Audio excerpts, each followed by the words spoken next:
Alright, that looks about right. Everybody ready to rock and roll? Alright, please sit down. It's gonna be rocking and rolling here in a moment. See what we can do. Alright, hold on.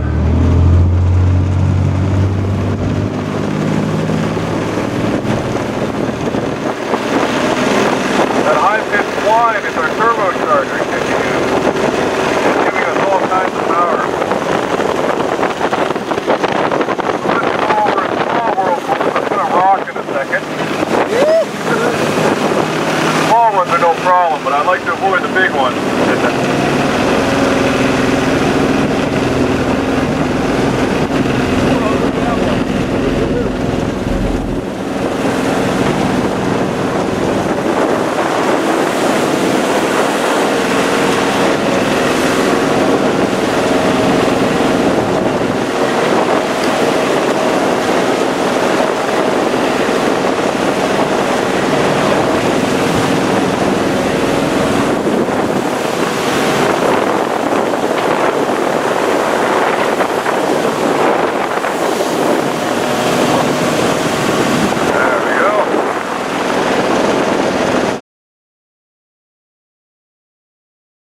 Yeah, now you can go wherever you like. It won't be quite as turbulent, although we do have some waves up here, as you can see.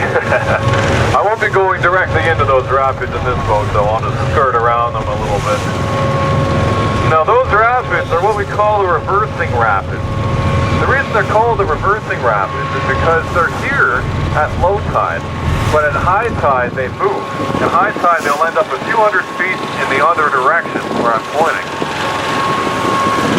Now these rapids are not created by rocks. They're created entirely by water turbulence. The reason the water is so turbulent here is because there's a waterfall just over there. So on the left side, you see how much higher the water is over there than it is here? That's because that's the St. John River.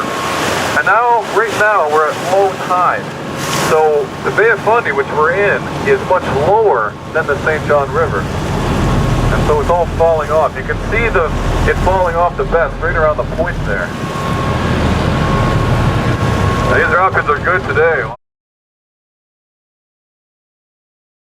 The water around here changes quite dramatically.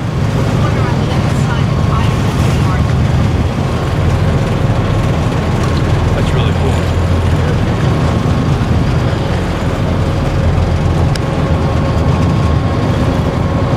Now you can see there's a zip line operation over there as well. See how there are a bunch of towers with zip lines going across? On windy days, it's kind of interesting to watch because sometimes they actually get stuck up there. The wind will slow them down enough that they don't have the momentum to get to the end. Now I'm going to take us under the bridge going the opposite direction now. But I won't need to use much power to do it this time because the current's with us now instead of against us. Is this where the two different stones are too? The shale and the... What was it, the shale and the limestone? Granite? Yeah. Or marble, sorry? Yes, actually, exactly. So under this bridge here, this is part of Stonehammer Geopark, which is the only geopark in North America. Now what a geopark is it's an area that the United Nations has identified as being geologically interesting. What makes this geologically interesting is that we have what's called the continental divide here. Millions of years ago, pieces of two continents collided together here. So, directly ahead, those rocks came from Africa. And on our right-hand side, those white rocks, that's marble, and that came from South America. And that marble is about 1.2 billion years old.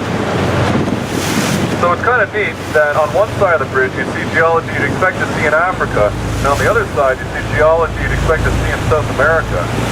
I'm going to give us a bit more power. One of the whirlpools is trying to suck us in, so hold on just for a moment.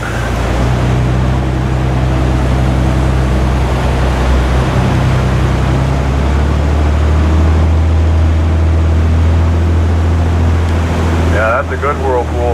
They don't normally suck this hard. There we go. Now I'm just going to reverse. There we go.